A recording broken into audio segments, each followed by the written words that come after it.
tous, voici un tutoriel sur Pygame qui permet de créer des jeux en 2D avec Python. Parlons tout d'abord de la boucle de jeu.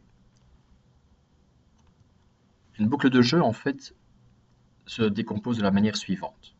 On initialise Pygame et on charge éventuellement en mémoire toutes les images, les ressources, les musiques dont nous aurons besoin pour notre jeu. Une fois cette phase d'initialisation terminée, nous entrons proprement dans la boucle de jeu, dans laquelle nous allons regarder les événements qui se sont déroulés.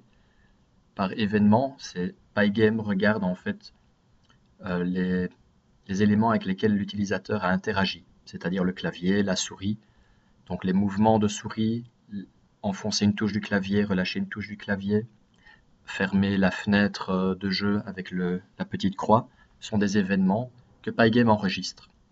Nous allons donc les regarder un à un et décider de ce qu'on veut faire en réaction de cet événement.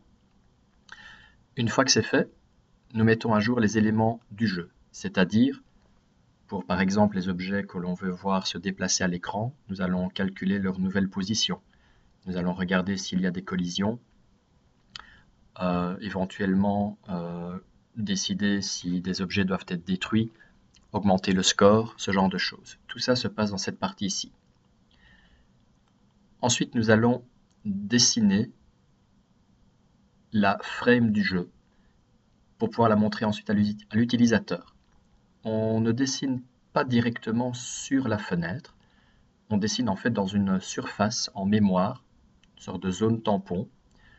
Et une fois qu'on a terminé de dessiner sur cette surface, on dit à Pygame qu'il peut l'utiliser pour la montrer à l'écran, plus exactement dans la fenêtre.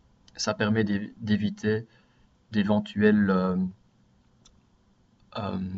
flickering, donc d'éventuels scintillements lorsque l'on dessine. Ensuite, on revient au début de notre boucle et on recommence à gérer les événements et ainsi de suite. Et cette boucle va pouvoir tourner jusqu'à ce qu'on décide de quitter le jeu, soit parce que l'utilisateur a poussé sur la petite croix de la fenêtre ou pour une raison que l'on aura décidé. Auquel cas, nous allons sortir de la boucle et fermer le jeu. Alors, en code, qu'est-ce que ça donne? Nous allons tout d'abord importer Pygame, qui est donc la librairie qui nous permettra de créer notre jeu. Il faut ensuite appeler la fonction init de Pygame, qui va permettre d'initialiser tout ce dont Pygame a besoin. Nous allons ouvrir une fenêtre. Pour ouvrir une fenêtre, nous utilisons le module display et nous appelons sa fonction setMode. SetMode donc est un nom un peu étrange étant donné que nous voulons ouvrir une fenêtre, ça aurait pu être Open Window, mais setMode permet de faire d'autres choses, comme par exemple ouvrir un jeu en plein écran. Et si vous voulez en savoir un peu plus, je vous invite à aller voir la documentation officielle de Pygame et lire tout ce que setMode peut faire. Mais dans notre cas, nous allons juste l'utiliser pour ouvrir une fenêtre, auquel cas setMode prend en argument la taille de la fenêtre que l'on veut ouvrir. Cette taille de fenêtre, je l'ai en fait définie ici au-dessus. C'est un tuple qui contient donc en premier argument la hauteur et en deuxième argument la largeur de notre fenêtre. Une fois que la fenêtre est ouverte, setMode retourne une surface que j'ai appelée Screen Surface. C'est la surface sur laquelle on va pouvoir dessiner et qui va nous permettre de montrer à l'écran ce qu'il se passe.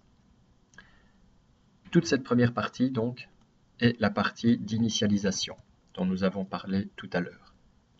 Initialisation. Ensuite, nous rentrons dans notre boucle événementielle.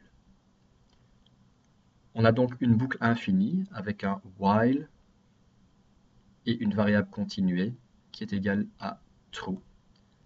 Donc while true veut dire que nous allons faire cette boucle à l'infini jusqu'à ce que continuer ne soit plus égal à true. Dans cette boucle, nous allons d'abord donc nous occuper des événements. Le module even de Pygame a une fonction get qui retourne une liste d'événements. Tous les événements qui se sont passés depuis le dernier appel à get, et dans notre cas on ne l'a pas encore appelé, donc c'est tous les événements depuis que Pygame a été initialisé et la fenêtre créée, vont être retournés. Donc c'est une liste avec les différents événements qui pourraient être par exemple un événement de l'utilisateur qui a peut-être bougé la souris, qui a fait un clic de souris, qui a poussé sur un bouton du clavier.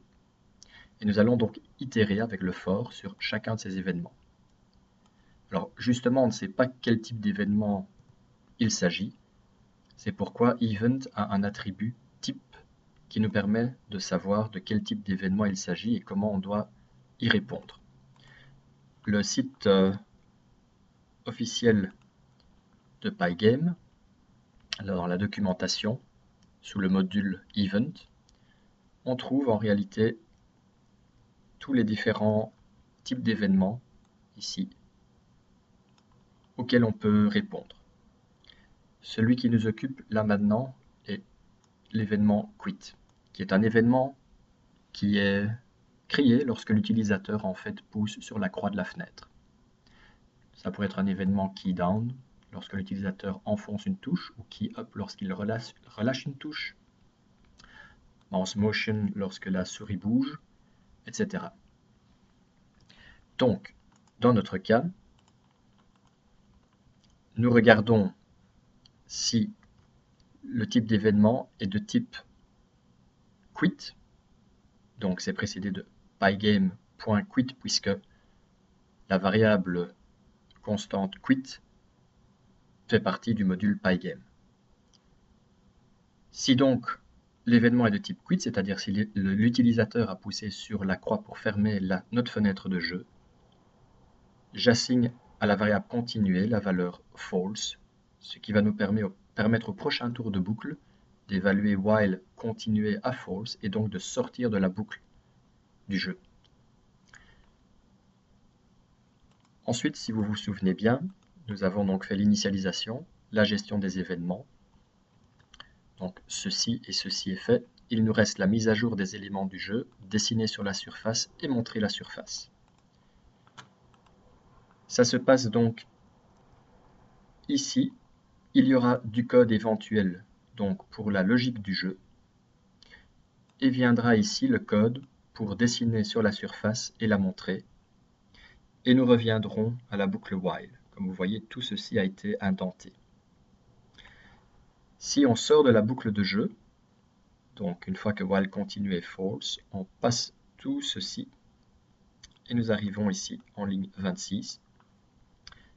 Et nous utilisons la fonction quit de Pygame pour en fait fermer convenablement la fenêtre.